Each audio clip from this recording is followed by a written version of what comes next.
Good afternoon everyone! Ayan, for today's video, ang isi-share naman namin sa inyong ulam ay ang aming kamatis na merong sibuyas. Tapos nilagyan na rin namin ng toyo para naman magkaroon ng konting lasa.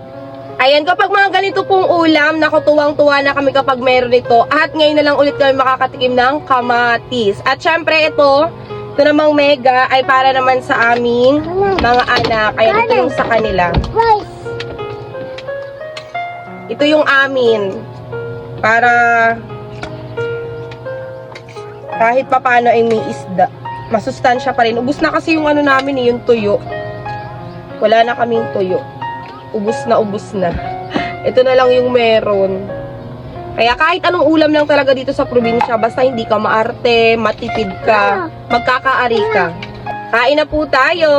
Ayan, napakasarap. Masasarap siguro to kung merong itlog na pula. Baka naman. Ito lang wala. Kain po tayo guys. Madalang po makaulam nito at laging gulay. Madalang din magkaroon ng medyo mura-murang kamatis dito sa amin. Kaya madalang din kami makabili ng ganito. Lalo na ang sibuyas. Yan, medyo mahal siya kasi ngayon.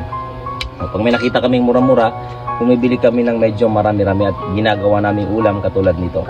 Kung nakita niyo yung vlog namin dati, bawang. Yun, inuulam din namin yung bawang kahit may toyo lang din, na may konting suka. Kahit basta meron, mahalaga basta lagi sa amin may kanin or may bigas. Ayan, kung napapaibig kayo sa kamatis na mayroong sibuyas, naku, ulamin nyo na rin mamayang gabi. Masarap to guys pag meron siyang kapartner na inihaw na isda. Pag meron kayo dyan mga malalaking isda, ihawin nyo, partneran nyo ng kamatis at saka sibuyas. Goods yan. Pero masasarap talaga, favorite ko rin yung itlog na pula. Masarap din yun dito, i-combo.